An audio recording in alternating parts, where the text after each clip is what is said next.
tonight on Debate Amongst Friends. MLB Insider report from Senor October. Gonna get a nice little snippet from him. Jay Hill versus Jay Jones. Which Jay is gonna be better in this situation? WWE Hell in a Cell grades and review. Did we give it hell or did we send it to purgatory? NFL news, including a lot of injuries and top games, NBA, some interesting huge payouts, and more starting now.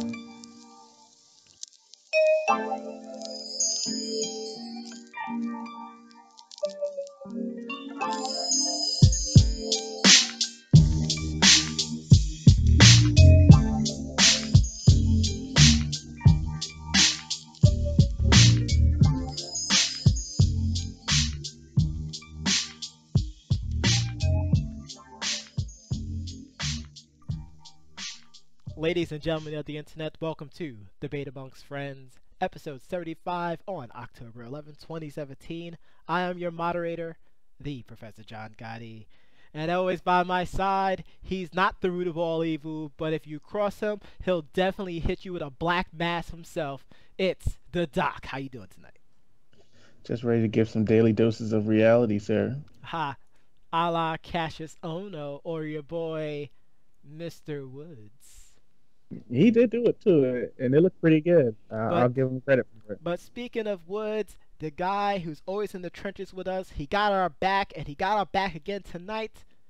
The bane of Chris's existence, it's the Duke. How you doing tonight, sir? I am good, man. How are you, gentlemen?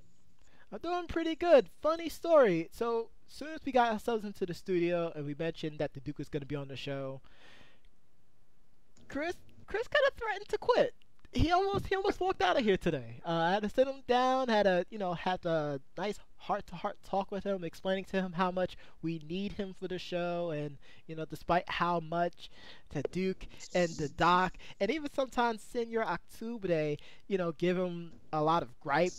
It's all for jest, and he's back. He's back there in the studio right now. He's handling the AV stuff for tonight. Tell him to stop being a Mitch. Wow. But I understand. He's right. He's right. He does need to stop being a Mitch. I get it. He's right. Yeah. He's right. Oh, goodness. Well, speaking of mitching, let's talk about some pitching with some Senor October baseball recapping. He was unable to join us tonight. Helen, get back in your office. Way too close. Yeah, I told you, man. Just give Helen some flowers and a Red Lobster gift card. She's good. I mean, that was last time. That was that time with us with Rick and Morty. We kind of went a little too far with some of the things that we were saying. I couldn't just take her to Red Lobster. I kind of had to take her to the upscale place. Olive Garden? Yeah, basically. Hilarious. I don't think they serve lobster there, though, but yeah. That's Justin Wong right there. Oh, my gosh. But Exactly. ladies and gentlemen, for your listening and, listening pleasures, here's the baseball recap with Senor October.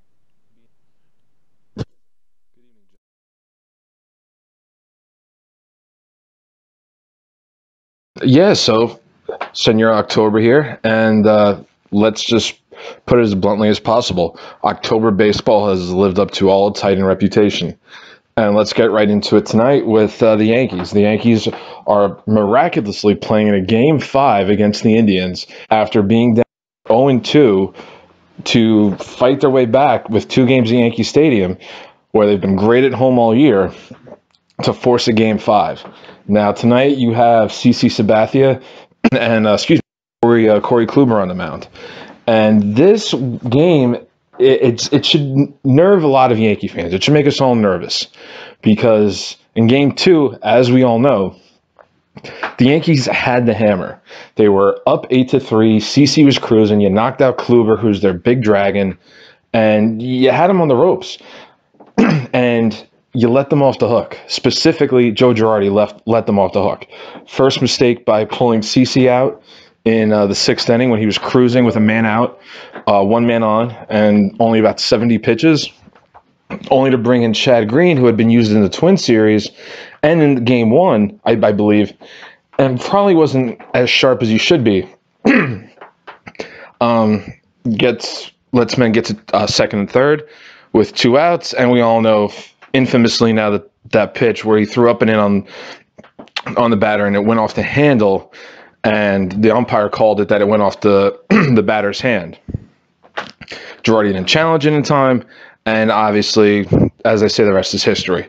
Cleveland had their biggest comeback in postseason history. So fast forward to today, it's the same players. You have CC Sabathia, your veteran, your workhorse, who does not have the same fire that he once had in terms of speed on his pitches, but he has learned very well how to locate, how to get hitters off balance, and how to set them up, and that has sustained him through this entire season. And hopefully, I'll be biased here as a Yankee fan, hopefully to the ALCS. The advantage tonight, I think, might partially go to Cleveland just because I don't expect Kluber to have another off night like he did on last Friday in Game 2. I expect him to be sharp. I expect him to be focused. And I expect the same out of CC. But Kluber, those 6 runs he gave up on Friday tied the most runs he'd ever given up during this season. So it's unlikely you're going to get to him again. I give a slight benefit to the Yankees if it goes to the bullpens. The Yankees' bullpen ERA is slightly better than Cleveland's. They're both great bullpens. But I give the edge to the Yankees. Should CC get into any trouble, you immediately go to that bullpen. The bullpen is well rested due to the fact that Cervino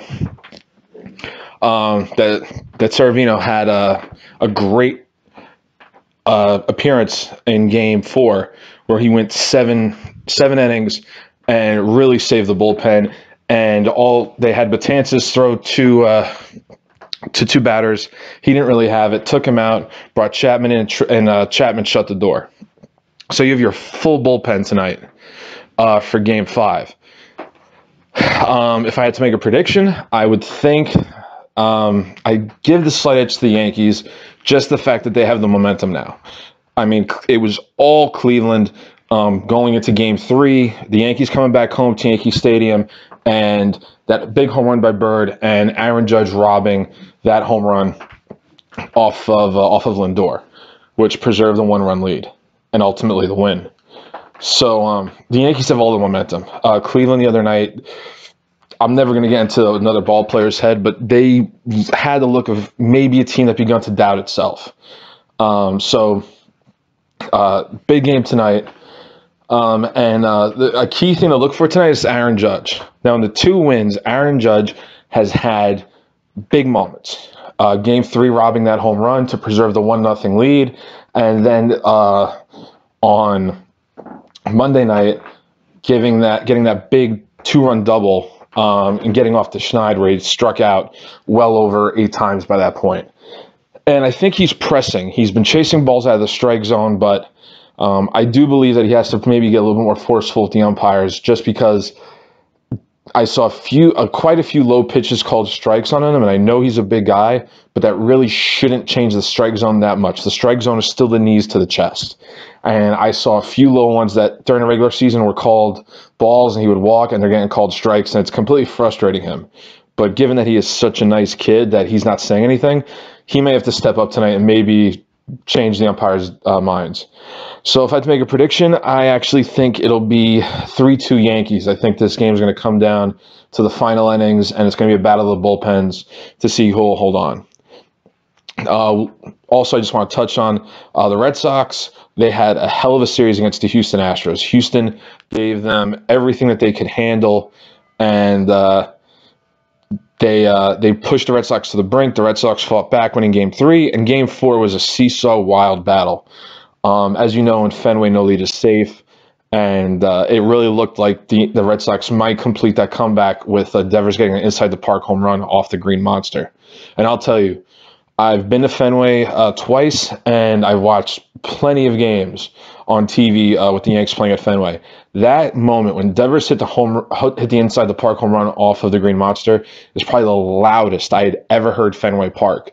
I was actually driving in my car, and I had on the radio, and the crowd was so loud that it actually sounded like white noise, like static.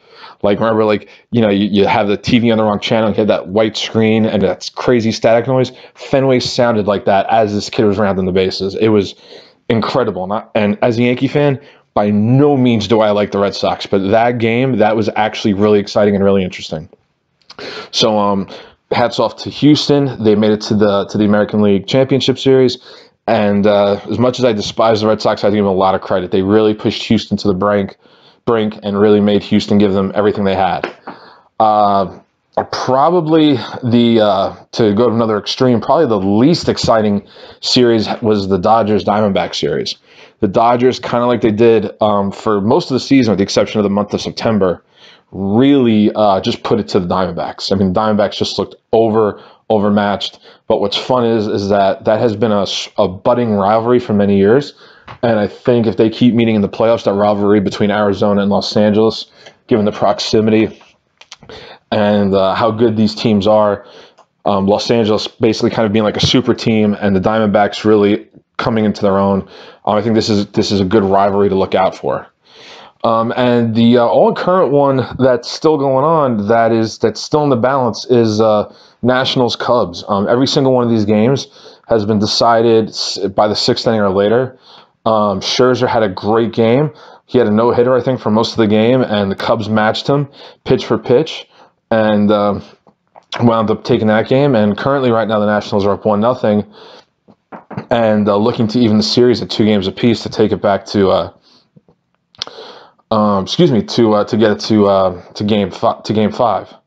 So this is October baseball. It's been fun. It's been everything you wanted.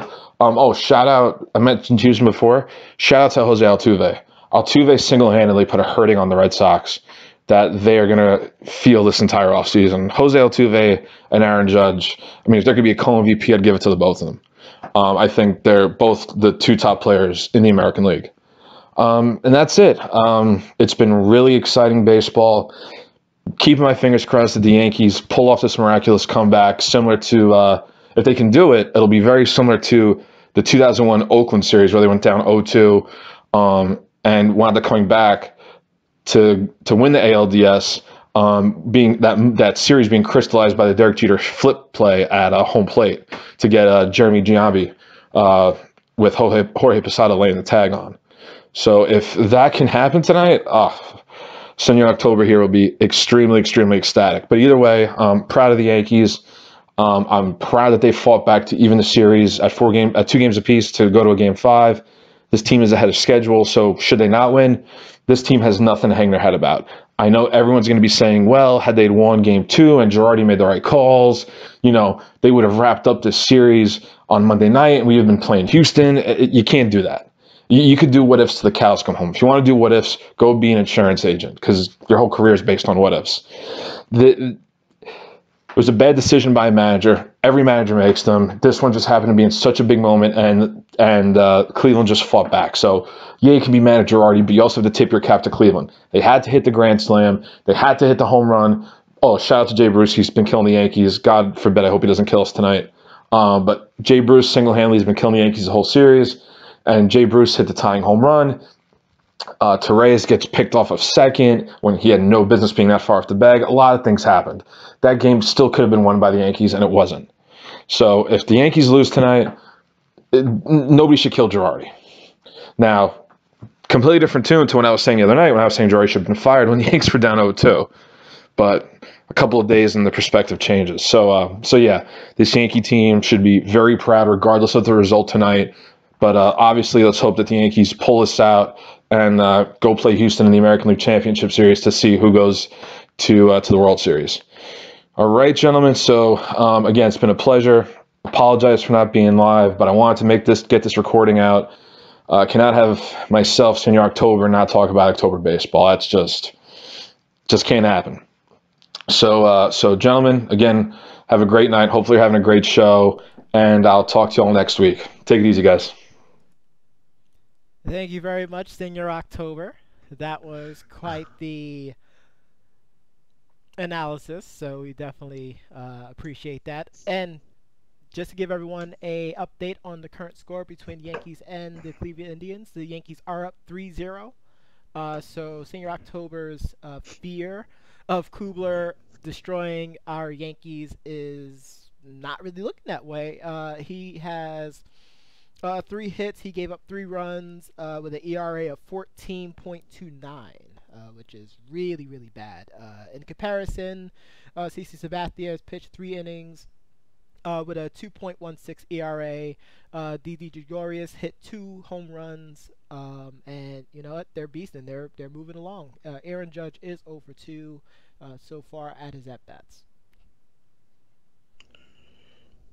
So is Cleveland on the verge of a complete meltdown? Well, it's the top of the 4th right now, so we'll have to wait and see.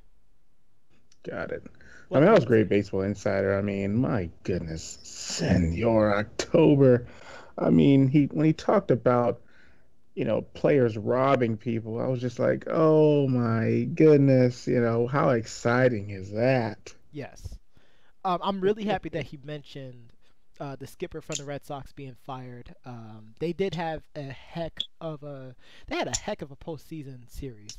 I didn't know if any of you had a chance to watch any of the games or at least the highlights, but it was definitely a back and forth. It's the equivalent of watching like a high-scoring NBA game or a high-scoring NFL game. Like, you don't know what's going to happen next. You know, and it's always come down to that final defensive play. At least in, you know, these terms, it's the final defensive inning that can help seal the deal. And you know what? Hats off to the Red Sox. I'm not a Red Sox fan.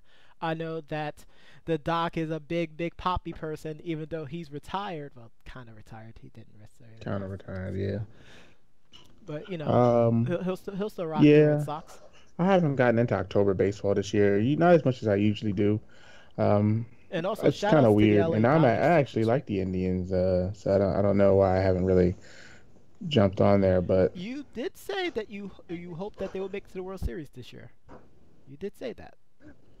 I always say that though. I always watch a game. I always watch the World Series. I really do. At least one game in its entirety. Yeah. But this year I haven't watched any playoff baseball. I think I really haven't watched it since they changed the format. Yeah. But you know, that's neither here nor there. Of course. The Doc is just one man. Well, he's a man that the public wants to hear all the time. You want him tonight to know they want him all night long. Woo. All right. So speaking of all night long, I'm so glad that Hell in the Cell didn't last all night long. I'm so glad that there was an end date or end time, I should say, an end time. Over like I think like 45 minutes. I went to sleep. So to this very moment, this very moment, I've never seen. I mean, I've seen the highlights, but I didn't watch what happened with Kevin Owens and Sami Zayn. That helped save this event from being just 5 out of 10. Was the ending the of that booking match. was pretty stupid. The order of the matches was pretty stupid. Honestly, I would have probably switched. I mean, since we're doing this, I mean, they might as well have just put Jinder Mahal and Shinsuke first. Because it was that kind of match. Yeah, it could have been first, especially if you're gonna put it before that Shane McMahon, Kevin Owens finish. But then again, as I mentioned, and you know, we'll definitely get to this later. Hashtag Doc says this week was the week of broken legs, apparently. But let's talk about hashtags, because we had a big hashtag that happened that shook up a certain Facebook group. It was hashtag Gotti got reads. I mean, it was... I don't know, man. I don't know. Was it the whole right thing was for them pretty to crazy. do? Absolutely. It was the right thing. The matches were...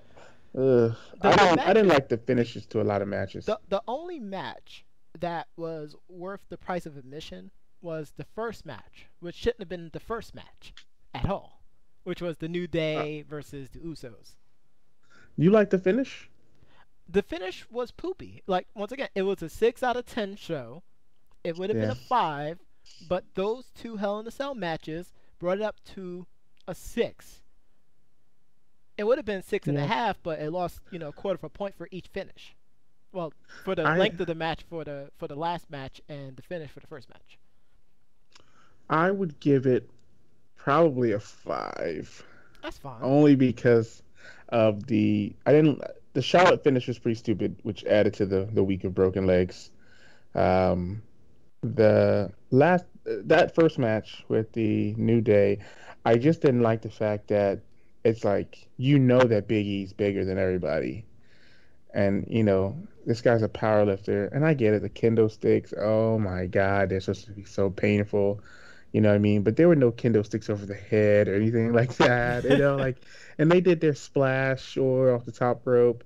Then Xavier Woods came in and he was still handcuffed. But it's like for him to sit there with a chair on top of him, almost killing one of the Usos who took a chair leg to the face. Yes. I just didn't understand it. Like I was like, oh man, like throw the chair up in the air or something. Like, like I was just looking for something spectacular, but it just didn't. It just never happened. The most exciting part of that match is probably as you said, 50 Shades of New Day. That's probably that was probably the funniest thing of the whole match. Dude, do you know what we're talking about? He might not have seen that that picture. Oh, Chris, we need for you to send him the picture. But yeah, I give it a 5 because of the finishes. Somebody did mention that they're ruining Shinsuke. Honestly, the best finish to me, the most hilarious finish to me, was Baron Corbin. I mean, he kicked the heck out of AJ Styles, and I was rolling. That's the only thing that would almost gave it a 6 for me, is him kicking the heck out of AJ Styles. I'm not gonna lie, I was actually waiting on people to start making memes, like immediately afterwards, with him stomping out AJ Styles outside the ring, and all you hear was so funny. Stop! I mean, I give Ty Dillinger a lot of credit. I think this is his first pay-per-view, right? Why he was inserted into the match, which was fair, but the problem is, as much as they try to protect AJ from, eating a pinfall to losing the title, he lost the rematch. I was wondering about that because this WWE has a high rate of giving the titles back. He would have been like 19-time U.S. champion. But I think that they probably protected him from himself by throwing Ty Dillinger in the match. Because Corbin is so Raw still, and I don't mean Monday Night Raw. I don't mean Sushi Raw. I don't mean Eddie Murphy Raw. Oh gosh. I mean, he's a little bit better than Ahmed Johnson's Raw. Yes, but absolutely. he's still Raw there's though. No one that's Ahmed Johnson Raw. Yeah, but he just. I'm happy to Ahmed Johnson Raw. But I'm glad he won though. I mean, hopefully that means he's getting back on the good graces, and he'll probably lose it to somebody else. They're probably setting him up for somebody else. He probably is. Maybe the Glorious one. Whatever. Yeah, and that match was stupid too. Yeah. So I give it a 5. You gave it a 6.5, which no, I gave it a 6. It was a 6. A 6. It was a 6. Which is pretty generous of you. I had to go to sleep. I mean, we talked about this off the cast, but I mentioned how every one of these B shows, we're not talking about the big 4 pay-per-views. Sure. But every one of these is going to be between a 6 or a 7 unless they completely bomb the freaking booking. Like, it's never going to go above a 7. Yeah, it's just the way that they schedule the matches, the order. It's almost like having a music album. And it's the way that they actually do. I'm also laughing because I'm looking at the Twitter timeline and they're talking about the Yankees game. Make sure you follow us at Debates About Fur. But it's the order, it's the way that they book their matches, it's sometimes even the pace of the match. I mean, how many times do we have to hear Natalia say "shut up" when no one's talking to her? True. Like everyone's so disinterested. People are probably back on social media looking at certain gifs of her getting groped by young fans. Like it's Goodness. really bad with the women's division. I hated it because it was like, on SmackDown for the month that we did watch, Charlotte was walking fine. Like I would have expected her to be, on crutches and a wheelchair, something, To try to But that sell it. just made it, yeah, to sell it, just made it look No such thing stupid. anymore. No such thing. Oh my God. But I mean, we gave it a 5. You gave it a 6. Not looking forward to TLC. Not gonna Oh, I lie to mean, you. everyone's looking forward to TLC now because we got the Shield coming back. I wouldn't be surprised if Roman turns on them. I would be surprised if they lose their first match back. Isn't it 4-on-3? Yep. That's stupid. It's really Yep. 5-on-3 if you count Strowman. Exactly. Because he's like 2 Romans. Exactly. 2 Romans and half a Dean. Oh, Dean. But I think we should definitely move on. I mean, we got some good topics still to cover. Janelle Hill's back in the news. And never for a Um, positive thing. it's never a positive thing. I mean, so basically, she said something that multiple people have said.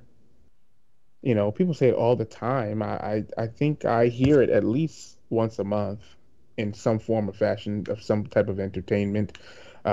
Even Dove is going through it, where people are saying, don't buy Dove products. Yep.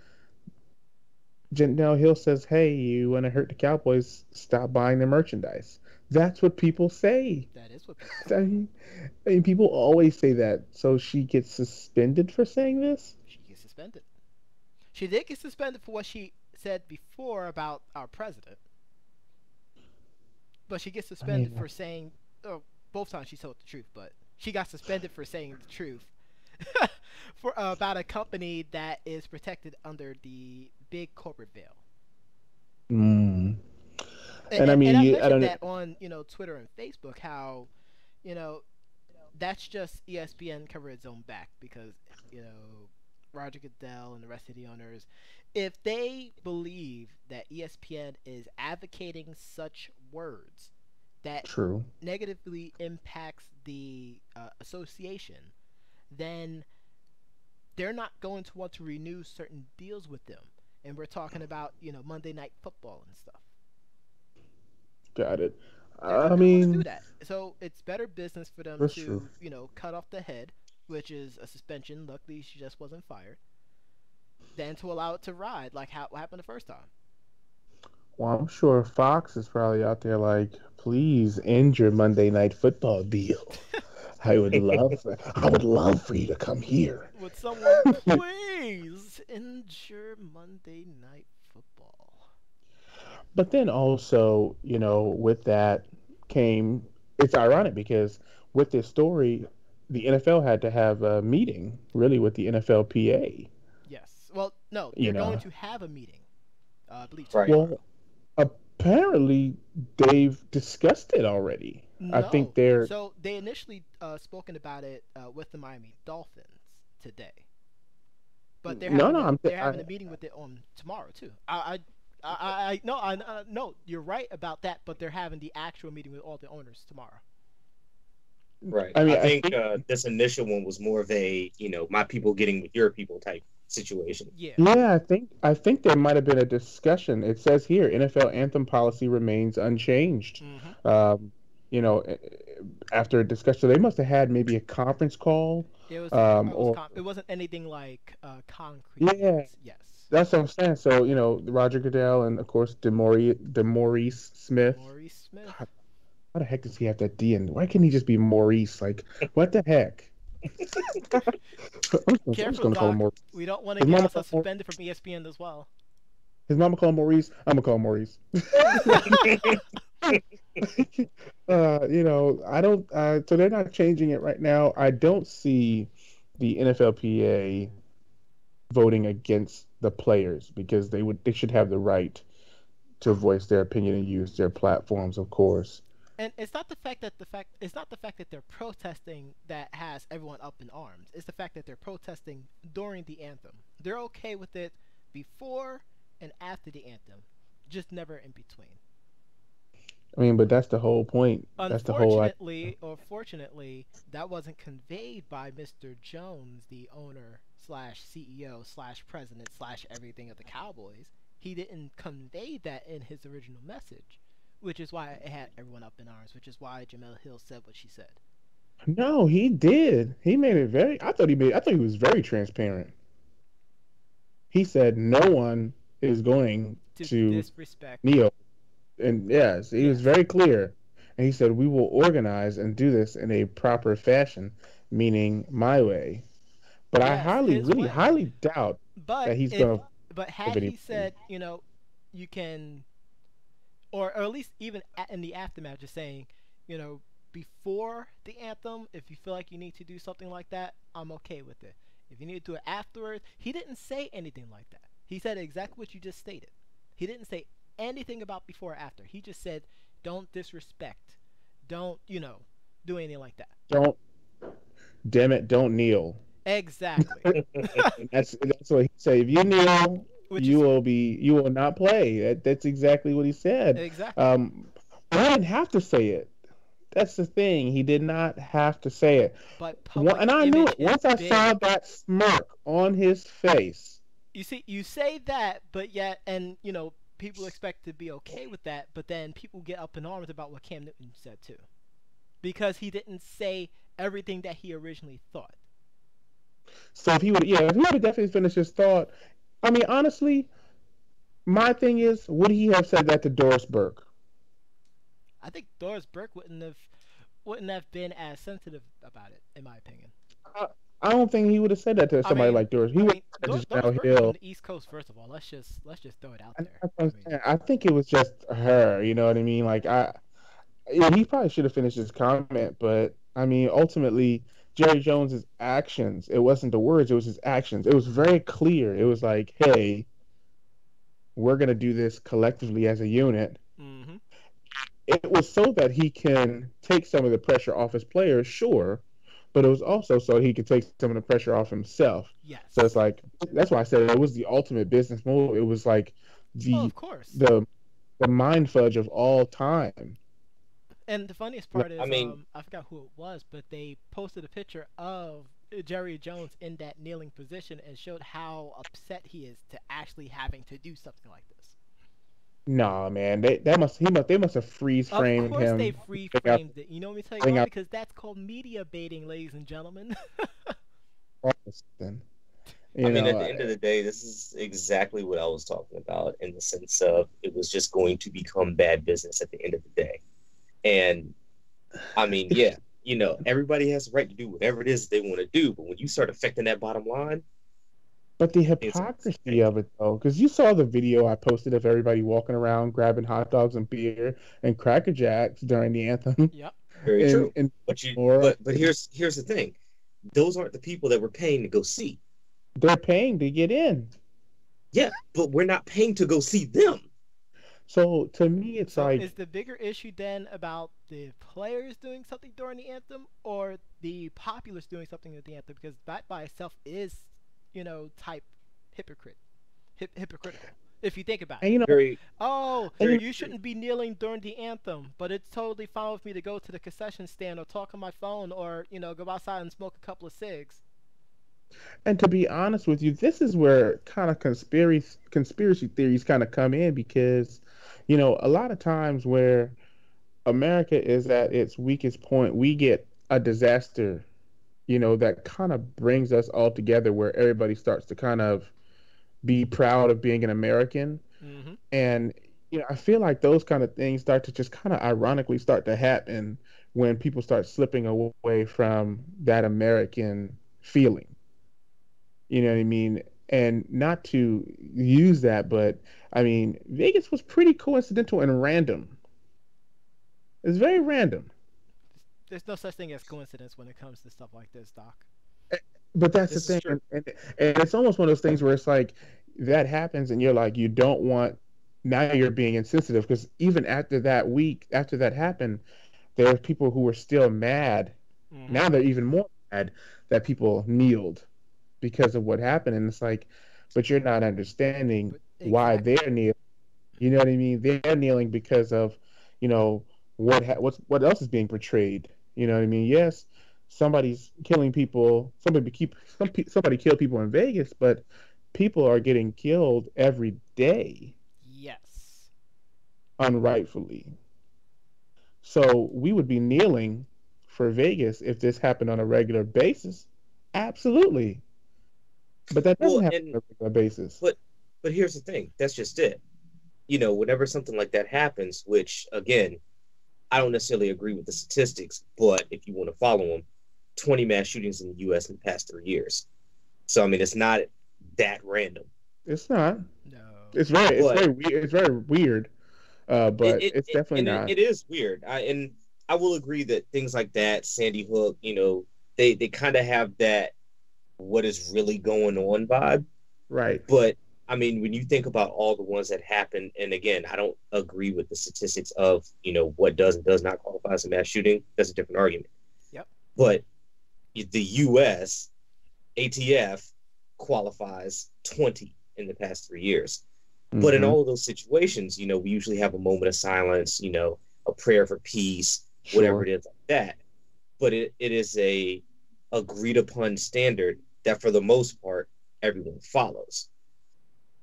I feel like had the NFLPA on behalf of these players gone to the NFL and been like, hey, look, can we have a moment of silence for all the people that, that we're protesting for? Or, hell, right before, right after the pledge, we have our moment to speak our piece or do whatever sign of community it is that we want to do. Okay, cool.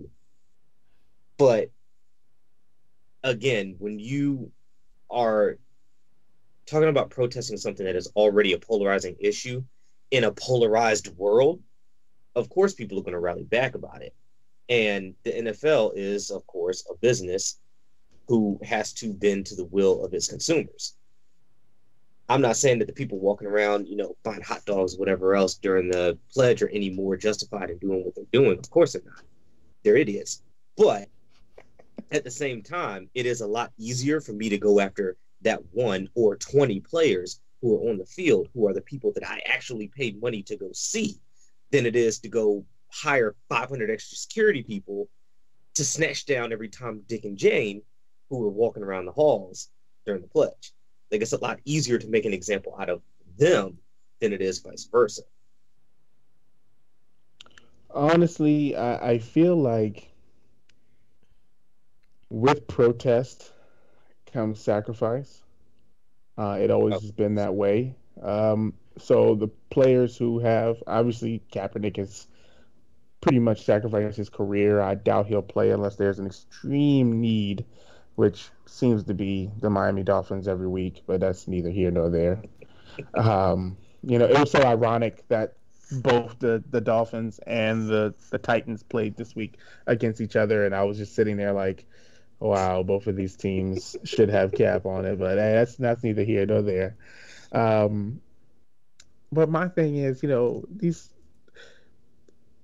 protests equals sacrifice. So that means if there's going to be a sacrifice here, players are going to either be released or they're going to lose their sponsorships. I would have rather Cam lost his sponsorship for holding up the fist, which we might believe that it could be, than because he said, haha, I can't believe you asked me that question. Oh, you asked me about routes. Oh, that's so cute. Come on.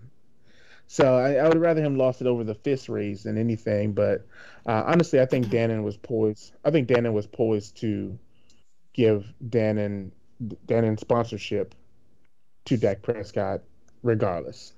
You know what I mean? He's a little, he's easier. He doesn't really say much. He's cleaner. He's a new puppy. Yeah, exactly. He's like shiny new toy, and I just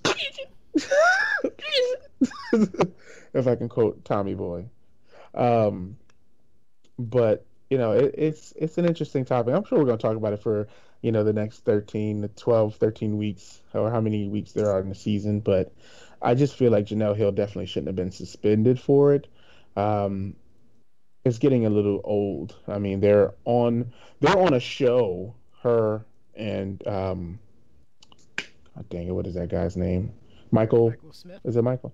Michael Smith, which he did, I guess, not show up to ESPN Yes. for the first session, which was his, his protest, I guess. But he did show up later on for the show, which I thought was pretty interesting. But I felt like they have a show that's predicated on them speaking their mind. Like Stephen A. Smith has a show on because he speaks his mind. Why Skip Bayless? That's stretching it real far with that one, though. I mean, they're supposed to have their own mind and say their own things. It's funny because I think I saw a meme of Shannon Sharp saying, "Hey, if you want to speak your own mind and not get suspended for it, come to Fox Sports." Basically. You know what I mean? So I wouldn't be surprised if a lot of people start migrating to Fox Sports with Colin Cowherd and all those other people. Which, shout out to Colin Cowherd, though. Like, he's been stepping up his game. Except for what he said about Jameis Winston. I was okay with him until he started talking about Jameis, and then we had a problem. Because, I mean, sure, Jameis had some issues, but come on, man. He was really getting after Jameis. We already talked about that. Yeah, it was pretty rough, man. We talked about that off it the was pretty podcast rough. many a times. You know what? Hold on. While we were on that, did either of you hear about Diddy's tweet? No.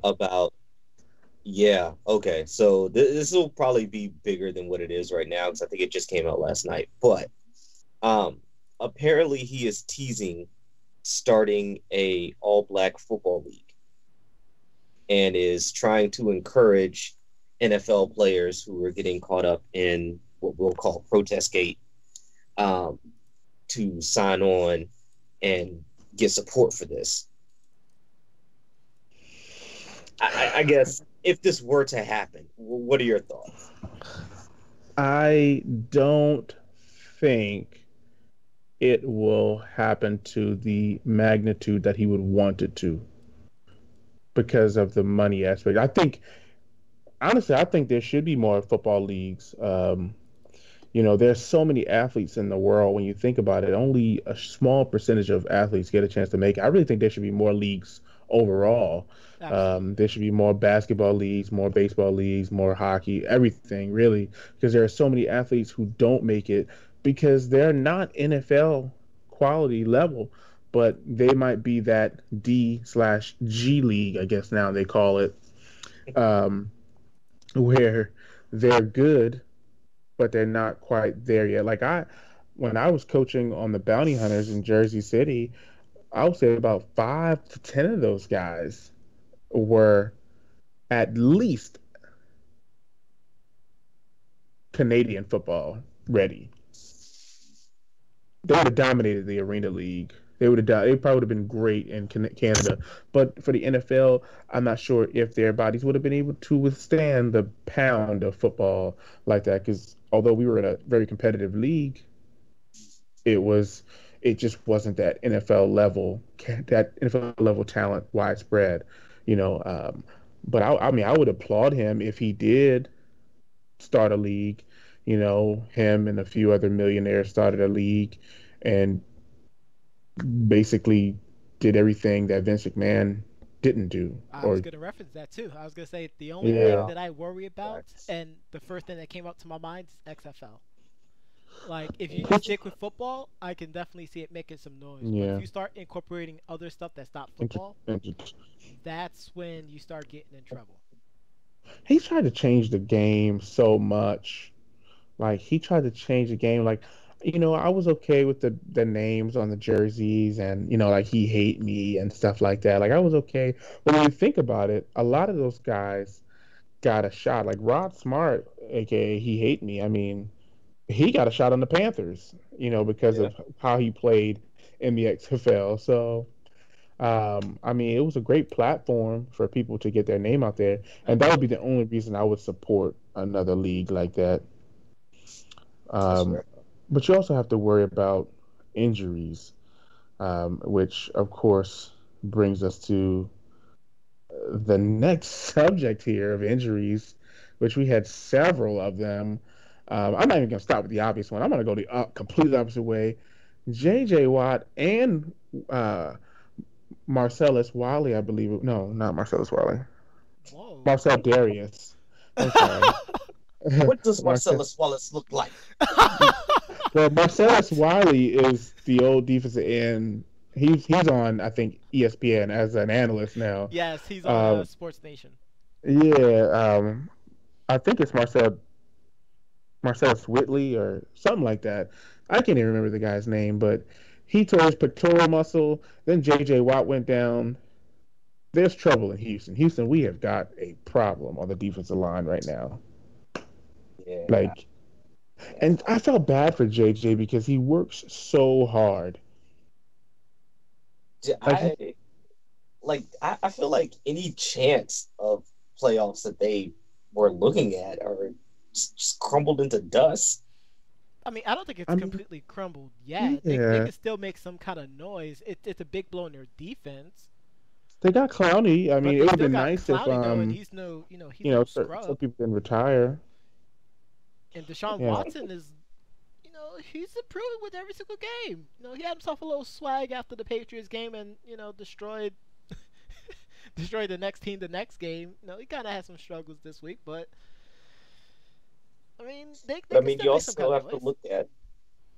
You also have to look at what Watt brings to the defense. True. And how they're going to be able to cope with him being gone. Mm-hmm. And that's why I say that, because again, we're talking week 5 now. Yes. I mean, you're a solid quarter into the season. This True. happens. You don't know how long he's actually going to be out for. So, to be pessimistic, let's just count him out for the rest of the season. Yep. Yeah, he's definitely out for the rest of the season. I believe. And the Texan that you was talking about, his name is Whitney Merciless. I knew it was something. That's what I was like, who?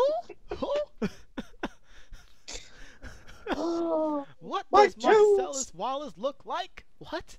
Say what again? I dare you. I double dare you. Wait, sorry. I also watched a lot of Quentin Tarantino films during the past weekend too, so I'm gonna stop. That's funny.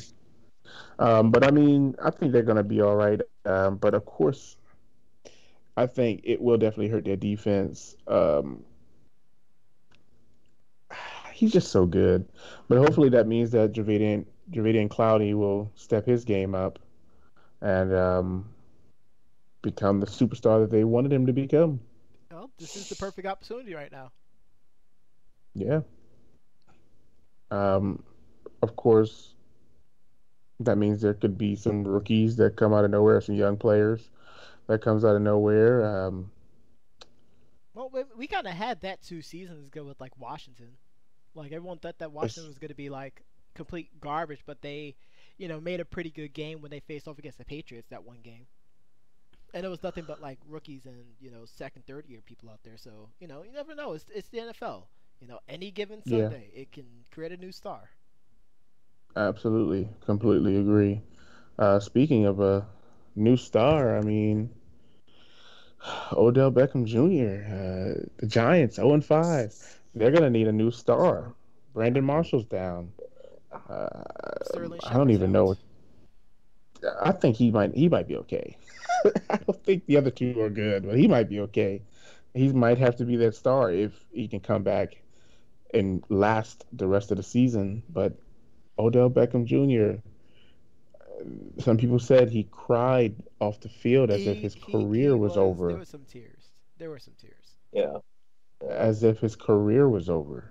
I mean, I don't know if anyone had a chance to watch what happened. I watched it, but I didn't see a Willis McGahee. You know what I mean? No, I didn't see that. It folded on the side. Yeah. It folded on the side. Did you ever see Willis McGahee's injury? Yeah. I didn't see. I saw it, but I didn't see it. Well, remember that was the same ankle that was that had a sprain in preseason. Yeah. Which, it's not really sprained. It's more of like a small little microfracture, and Right. it got ruptured. Come on, Doc. We need your medical opinion here. Oh my God. He's out. He's done.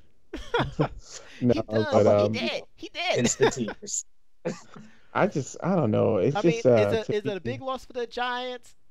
I mean, no. Yes. And here's why. They're 0-5.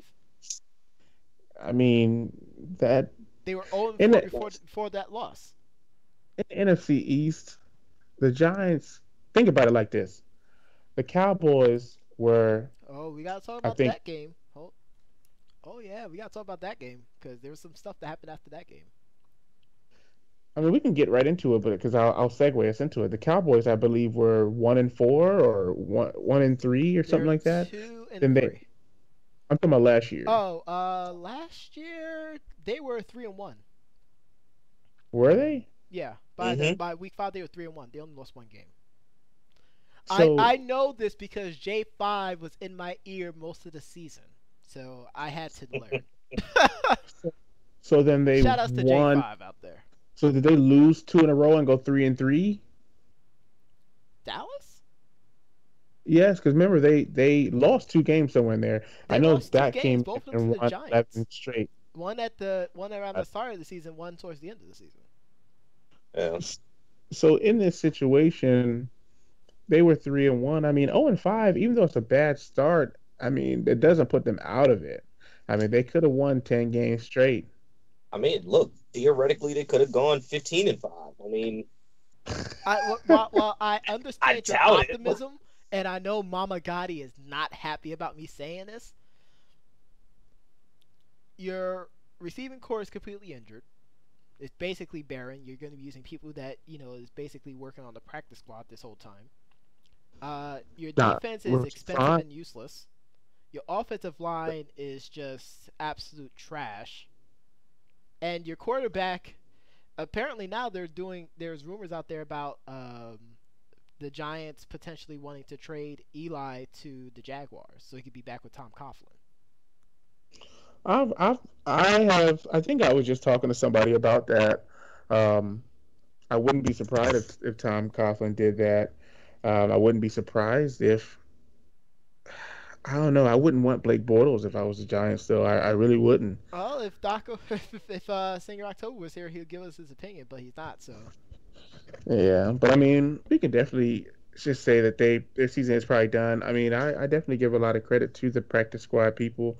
I think that you look at it, some of the best players that we've had over the last couple of years. Tyreek Hill was somebody we didn't know of. We just never know.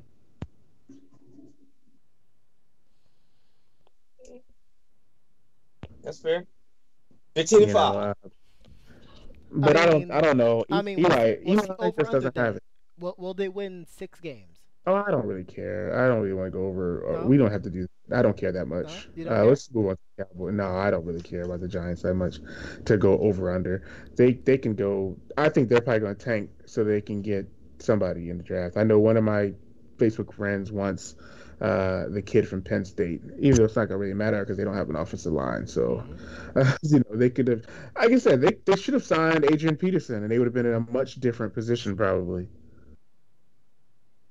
They should have signed AP. AP would have. Their offensive line probably worked.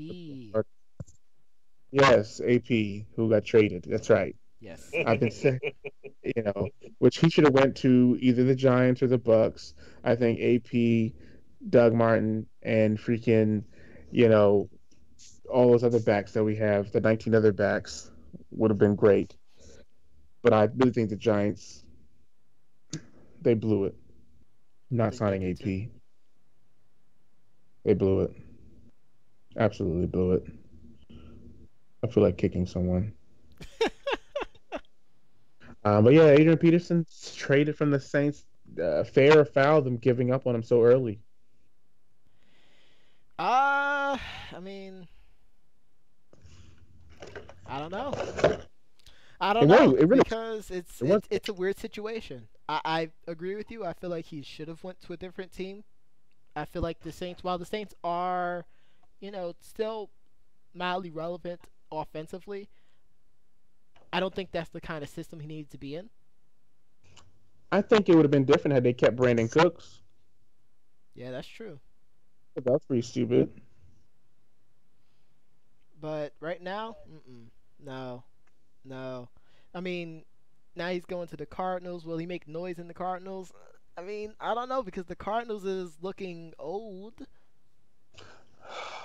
On paper, but I mean, when you look at the Spurs are always old. Yeah, the Spurs have team chemistry and they pass the ball a lot. Hey, look, old school fundamentals. The Cardinals have a lot of experience. They have a lot of talent on that offensive line. They do. I think if Chris Johnson, I hate Carson Palmer, just like people hate Christian Laettner. I hate Carson Palmer. I almost did 2 spit takes. I hate Carson Palmer. Like everyone hates Chris. You understand? So like, I mean, don't get me wrong. I don't like Carson Palmer, but Carson Palmer and the Cardinals have more wide receiver weapons than the Saints do, and I think you have to worry about Carson Palmer throwing slant routes to a guy who can run still in, Larry Fitzgerald in the slot, and you got some other players out in the back who can, really ball out. I mean, I think it might be something. I think they'll run him something special. I think it's going to be a lot better for him. I hope so. But I mean, I don't know. I don't think they're going to the Super Bowl or anything like that. No. But they're gonna make a nice little run though. I would laugh if they do. Yeah, I would laugh so hard. So that's a great statement that you just made. Laughing so hard. So we were laughing, Doc and Prof, of course, at not only Raiders fans, but Cowboy fans who really called for everybody, including the janitor, to be let go or cut or fired or traded. I mean, everybody. Just lopping people off a limb at a time. I mean, are the Cowboys bad, or is Aaron Rodgers really? I mean, is he just that good? Of course he's just that good, first of all. Second of all, we knew what the Cowboys' defense was going to be like.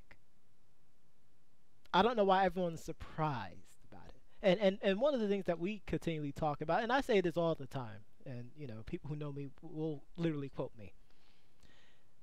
Having humility and being humble about your team goes a long way. So you don't completely think that your team is, Super Bowl bound every single flipping year.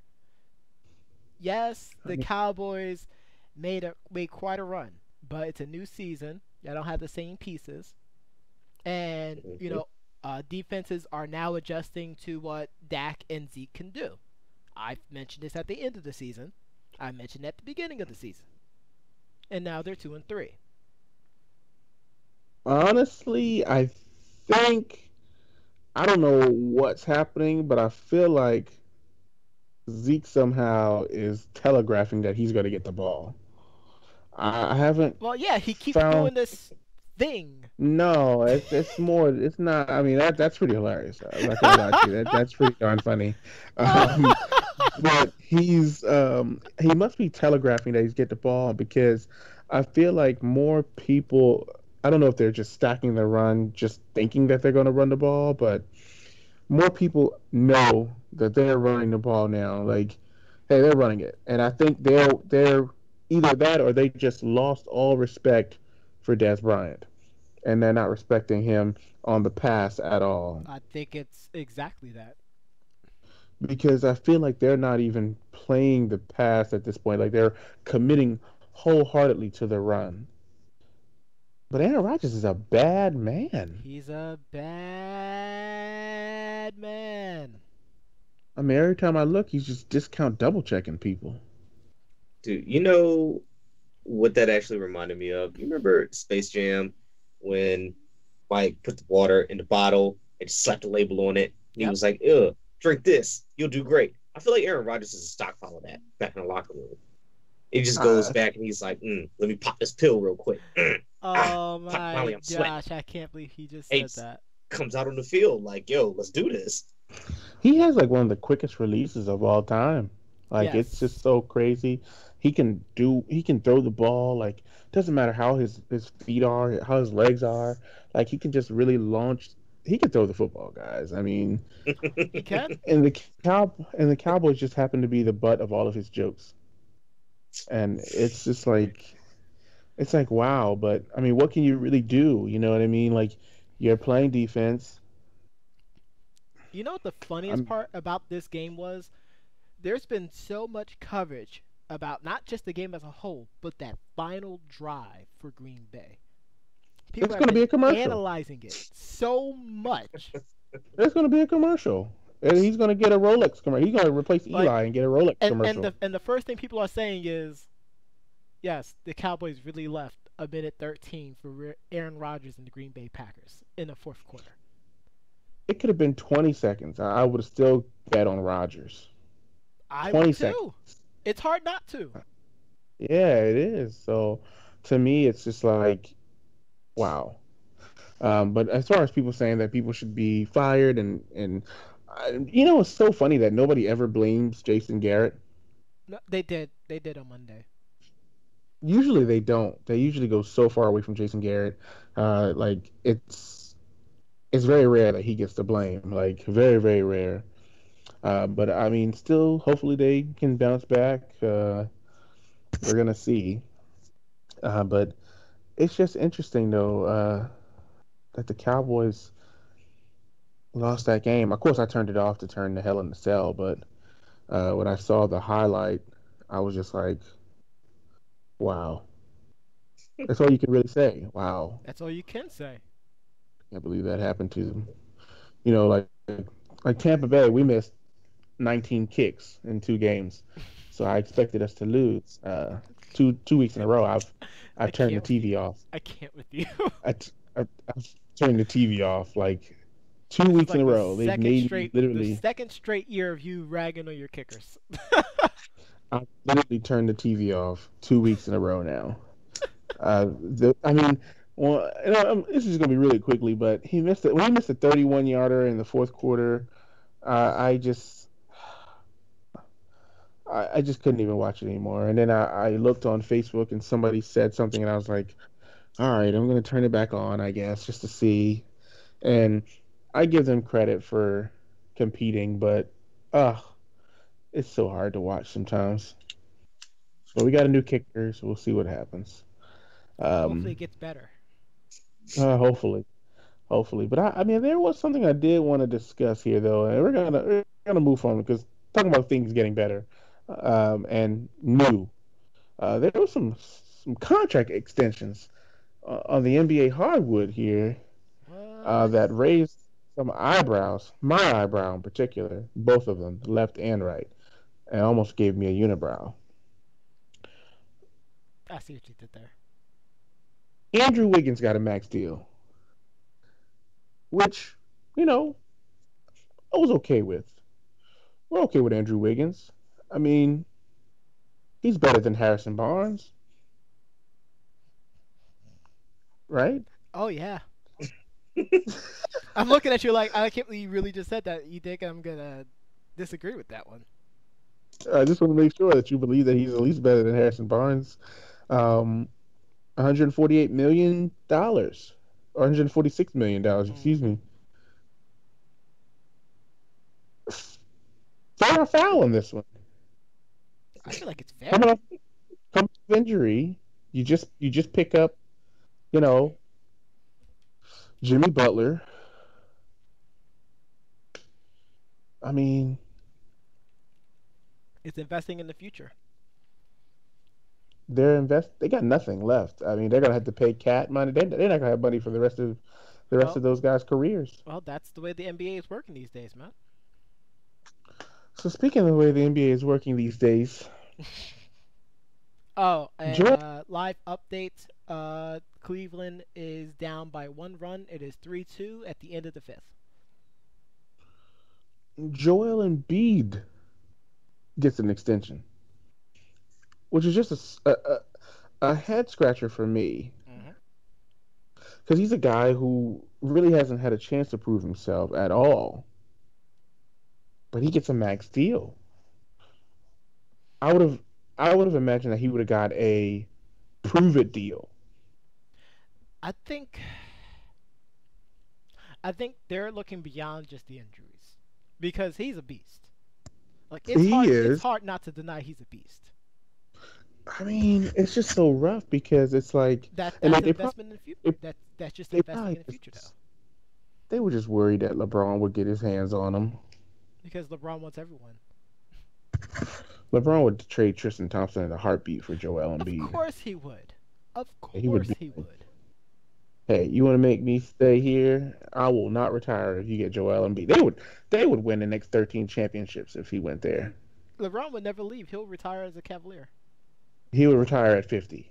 He would retire at like He would retire at 50. If Joel Embiid was there, I mean, he could become one of the best players in the league if he can be. focuses healthy. He's so good. Which is why I love this newer generation of players that we have going because we have so many people who can be the man. I just wish they wouldn't team up with other people who should be the man. You could blame LeBron for that. He started that trend. Yeah, it's so rough. But of course, you can't talk to LeBron and Maniacs because they'll blame KG and Paul Pierce. Right. You can't talk about that. Butt hurt. Wow. Their butt hurt because they were originally Cavaliers fans and they burned their jerseys and they can't get it from the ashes anymore and they didn't want to spend the money for it, so they decided to get a Heat jersey. Then when he left the Heat, they had to burn it again, so they lost about maybe $500 worth of jerseys right there. I've never understood that. I still have a Deuce McAllister jersey in my closet. Okay, from the Saints. So I'm not burning anything. Okay. I still got a Stephon Marbury jersey. Yeah, man. Like I spent $100 on that jersey. I remember that, and I tried to return it 20 minutes later, and it was like no refunds. I was like, I'll never lose. I'll never leave. I said I will never ever not wear this jersey or use this jersey. It will never be thrown away. Burning jerseys. I'll slap somebody. But yeah, I mean, it's just interesting to see those guys get the extensions, both coming off of injuries and, not really being the stars on the team. The Sixers are loaded with paper talent because most of their players, which is starting to become a trend now, most of their players don't. It's almost like they're redshirting them. Yes, that's exactly what they're doing. You know what I mean? Like, think about it. It's very John Calipari like. Yeah, like think about it. Embiid didn't play his first year. What's his name? I don't even remember that kid's name that they drafted last year. Wow, like he was so good from LSU. Brandon Simmons. No, Ben Simmons. Ben Simmons. I mean, he's a beast. Mm-hmm. At least he was in college. So they're gonna be loaded. They're gonna be long too. Like, I mean, my goodness, Athletic. I think everybody on the team's like 6'8" to 6'10", except for JJ Redick. Helen busted the door, looking at you like, I can't believe you just said that live. We're talking basketball, Helen. I can't believe you asked me that, Helen. That's so cute. Okay, Helen, go back to your office. Talking about basketball heights. That's cute. I see what you're saying. No, but also I saw that, which we knew. Actually, I would imagine that they would have tried a different route. But how did you guys feel about Dwayne Wade getting the edge over J.R. Smith? I don't care. Oh goodness! And I didn't care mad. before, and I don't care now. So 07 Miami all over again. So they're running with Derrick Rose, Dwayne Wade. Surprisingly, Crowder, I was pretty surprised at. LeBron, actually, I'm not sure how they're doing that. Somebody's not starting. I don't know if it's Kevin Love, maybe. But I feel like I saw Crowder in that starting lineup. That's going to be interesting. It's going to be interesting. They have a lot of pieces to move around. That's why I'm not really too caring about that. They're going to dominate the East, though, without question. They're going to destroy the East. There's no one else in the East to compete with them. They might put up 120 something, 30 something points per game. Like, wait, Doc, are you serious right now? Did you really just say that? Like, they were dominating last year, but this is going to be worse, man. It's going to be. Silver will have to rename the Eastern Conference the LeBron Conference for the next couple of years. Like, it's that bad. I mean, I don't know. I think the Milwaukee Bucks might push it a little bit. The 76ers are going to push it. The Knicks might push it. Thank you very much for joining us tonight, ladies and gentlemen. Because I've heard some garbage in my days, but that just takes the cake. You don't think the Knicks can play old Spurs basketball doing the extra pass and win 40, 50 games and then sweep the Cavs and Did you really just say that? Did that really just come out of your mouth? You should be ashamed of yourself. Oh, God. That is not money. I think we all kind of had to take a pause on that one. Like, wait, is he serious? The crown prince of trolling has made his return. My gosh. Sweet brother Noomsy. Oh gosh, that's like saying the Nets are title contenders. Oh, the Nets are so terrible. Shout out to October. But I mean, it's just going to be interesting. It's going to be an interesting season. Can't believe you said that. Let's move on. I can't believe you just said that. That just happened. You know what, Doc? Tell them what the sponsor is for today, please. Can't believe you just said that. Well, the sponsor, as I said last week, Matt Leinert's Leigenkugel. Okay, Chris, we're cutting the feed. That's it. Party's over. Cut the feed. Cut the feed. Leinertkugel. Oh, pick it up at your local grocery store. Oh, I love that beer so much. That's so great. I love it so much. Just as much as I love Stella Artois. Tonight's track is. Oh my God. But no, we had some interesting. Oh my goodness. Topics this week. A lot of discussion centered around, of course, the anthem and everything. But in the NBA, there was another injury. Dante Exum. I think he hurt his shoulder. Separated shoulder could be out as you roll your shoulder. That's pretty hilarious. Out for the season, potentially. Of course, I did that sarcastically. Of course, which is terrible of you, actually. I don't know why you would do that.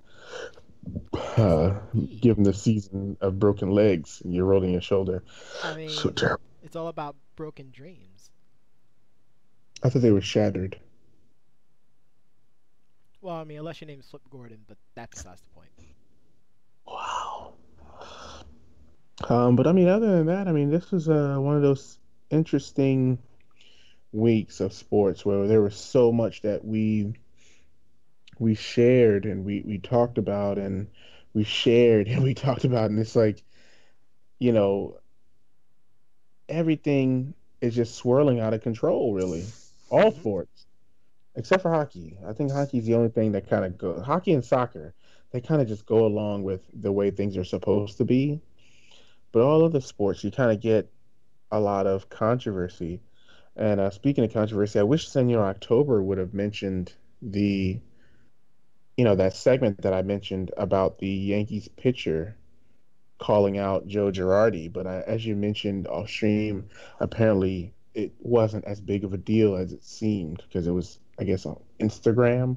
But it was just interesting. Well, and that's why you never, spike the ball, because you never know what's going to happen during the course of a season. Like, oh my goodness, oh my good. No, it's not that big of a deal, ladies and gentlemen. That's true. That's very true. I just think that it's just another way from the media to encourage media baiting. Yes,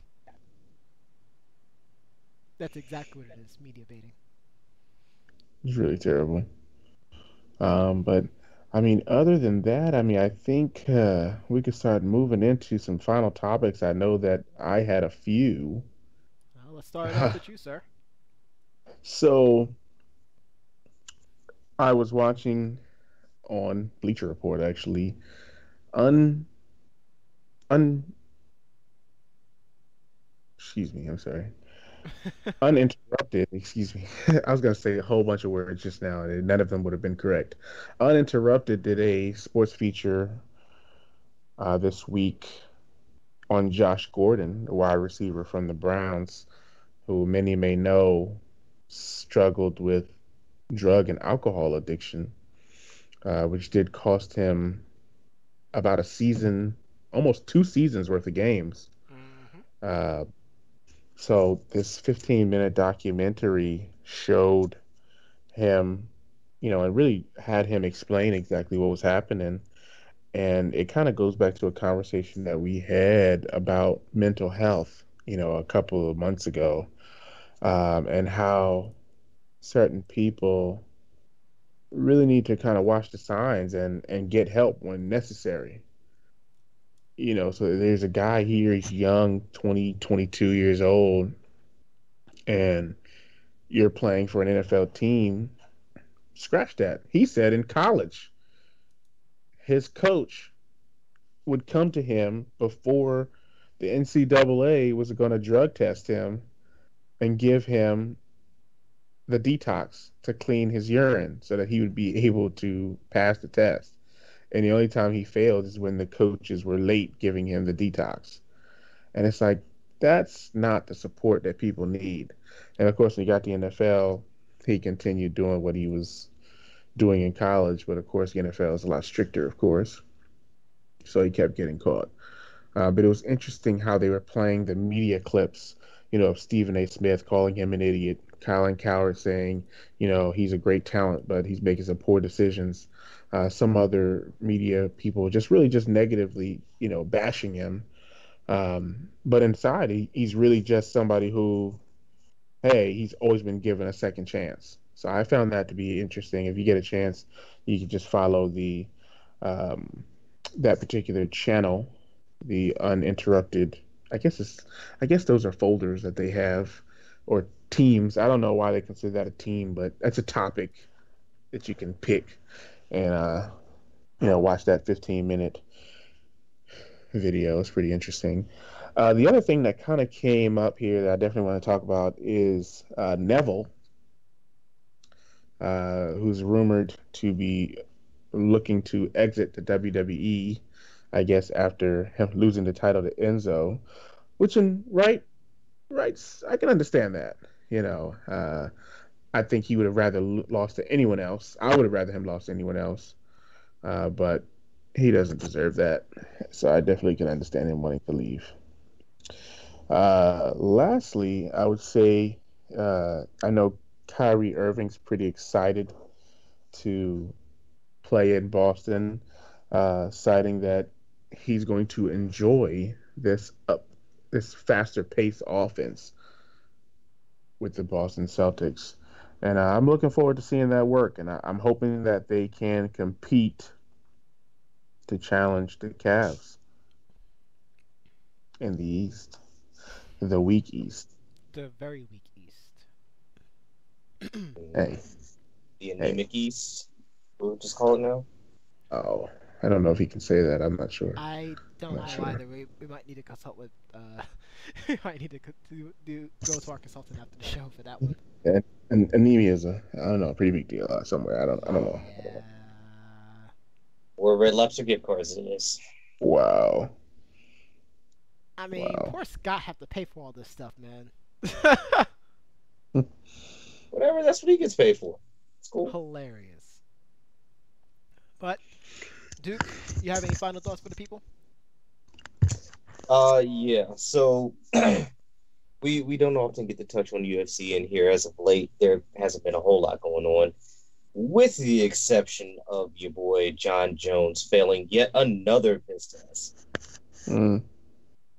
His second in 3 years. He tried to appeal this one. He's going, or I guess has already been retested. They're waiting on the results. The worst part is, if this one comes back poor as well, he'll be out for the next 4 years, unable to compete.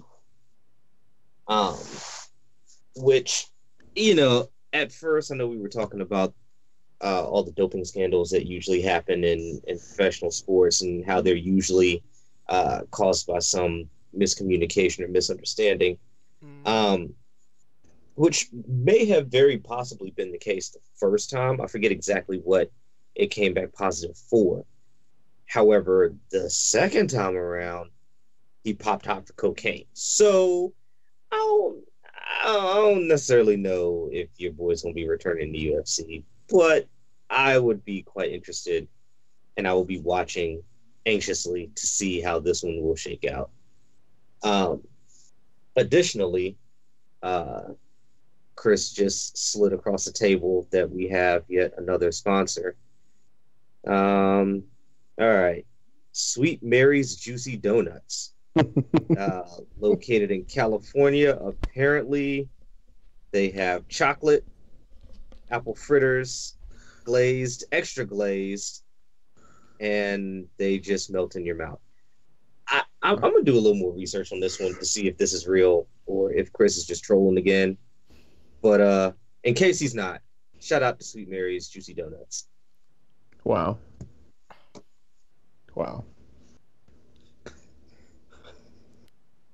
I'm on tilt now. I'm on tilt with that one. Wow.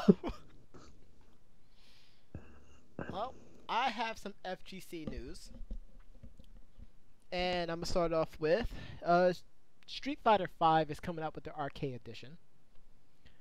And it led to something that I posted out on our Twitter page at Ken86 or Debates Among Friends page at Debates Among Friends on Facebook.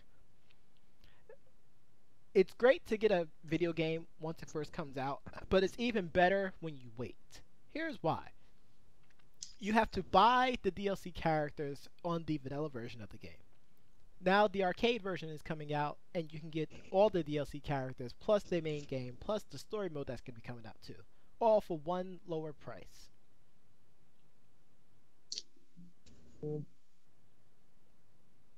Don't be like other people, ladies and gentlemen. Wait and get the arcade editions. Crazy. In other news, it seems like a very popular Mortal Kombat Injustice player, Sonic Fox, has been raining terror down in the Marvel vs. Capcom Infinite community. He has beaten many of the Marvel gods, including F-Champ, who had a pretty good showing at the WWE Cross IGN promotion that happened last week. We went up against Hollywood Sleep and basically made Hollywood Sleep go to sleep because it was free. But he has defeated F-Champ, he's defeated Ray, he defeated a lot of the Marvel, US gods, and is making them look absolutely silly with his combination of Rocket Raccoon and I believe it was Jeddah. Rocket Raccoon and Jeddah. And it's almost unfair. It doesn't really help out that Rocket Raccoon is a very, very small character a la Roll or Surfbot for previous Marvel games. But he can dish out so much pain as well, too. And he's looking really, really strong. Also, the Smash community had their Big House 7 this past weekend as well, too. It's starting to show a little bit of a transition. Some of the gods went down. Hungrybox still had a really good showing. I know that's someone that the doc was really, really followed really, really deeply, especially during the controversy that happened at EVO this year. And you know what? Smash 4 is starting to rise up as far as its popularity. Myself and the doc spoke about how come they put the newest game away from the main finals on Sunday for Evo? Well, it's because it's a slow rise instead of an immediate one. Just because Melee is still such a provocative and engaging game that it's going to take some time for people just to kick the tires off of it.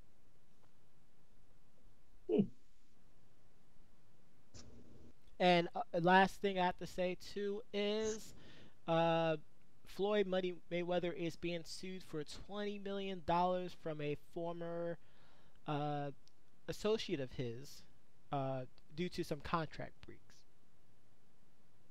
So, Money Mayweather is making money, but then he's also giving a lot of money back. I think it was his dad. Was it his dad? Yeah, I think it's his dad. Yeah, it's his dad. Yeah. His dad. His dad. That's what I'm gonna say. Could have gone out like Marvin Gaye, man. It could always be worse. Yeah, that makes me want to holler. Word. That makes me want to holler. Oh my gosh. Well, ladies and gentlemen, we are at Endgame. Tonight's track is from Zayd Tabani. It's from his newest album, Yearbook. The title of the track is called Freedom. Be sure to follow him on his Facebook, Twitter, Instagram, and wherever else he has. His SoundCloud account, his YouTube page, blah, blah, blah, blah, blah. Be sure to support the artists that we play for the show. We appreciate it, and they definitely appreciate it as well, too. Be sure to like our Facebook page at Debates Among Friends, our Twitter page at Debates Among Friends. You can follow the doc at TL myself at Ken86. The Duke is still using carrier pigeons, so just look up in the sky and it might drop on you, but hopefully it's not, poop. My pigeons have great consonants. Also, before we close, I almost forgot the story and quick video. Also, you can find on Bleacher Report. They did a story on Sham God, the Sham God. Oh yes, I did see that one. Oh my goodness! If you get a chance, check that out. Will do. I like that. But ladies and gentlemen, thank you very much for joining us tonight. We appreciate all the comments. Be sure to hit like on the YouTube page and hit the subscribe button. Hit the notification. Join our notification squad. Also, visit our SoundCloud. Visit our Twitter page. Visit our iTunes account as well too. And you can listen to every single episode of Debates Among Friends on any podcast application on iOS and Android. Thank you very much. I am the Professor John Gotti. I'm Doc Ocean. And I'm the Duke. And we'll catch you again next week, ladies and gentlemen. Same podcast time, same podcast channel. Peace and love. Taste the ocean.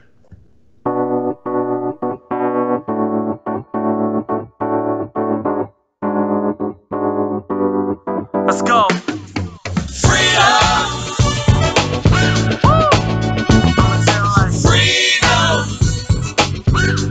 Come on, we gotta get it like freedom! Freedom! It's about time, let's go! Check.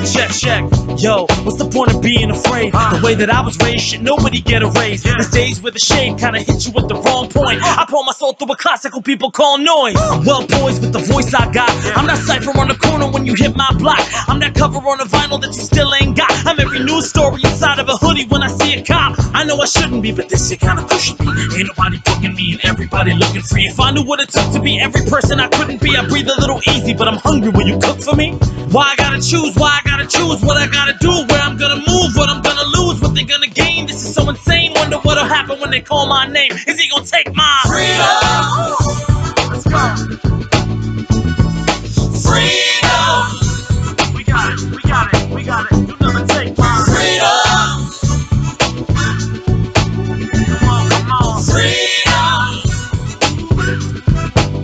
Now, news rule everything around me, and I can't see. Dollar bill, y'all. Yeah, anger still only things surround me, and I can't sleep.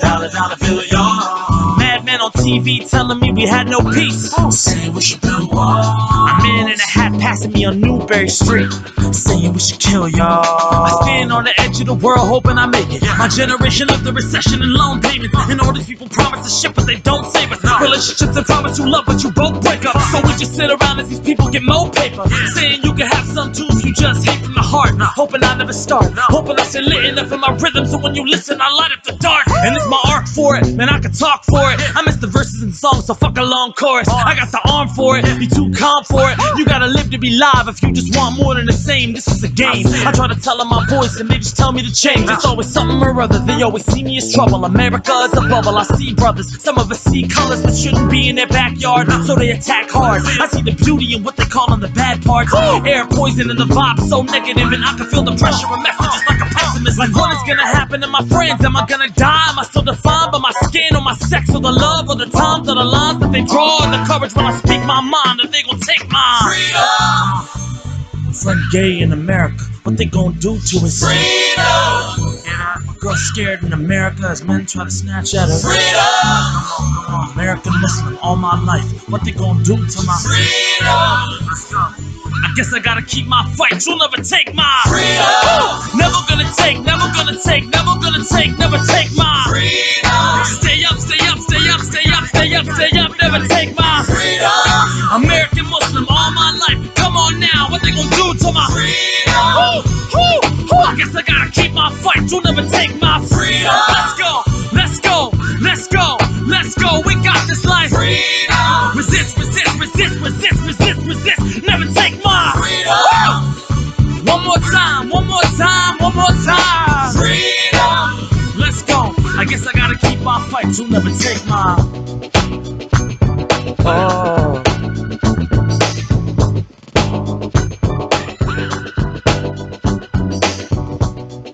Maybe my greatest fear is being like incapable of stuff. I'm scared that it won't work out and I will have to come back to Ireland and kind of have my tail in between my legs. Having so many people invest in me and it not being worth it. I'm afraid of like losing my family. That would be like the biggest thing for me. I get scared that I'm going to get out to where I think I want to be and just not be ready. That the opportunity that I've been working for will come and it won't be for me and I won't be ready to fulfill it.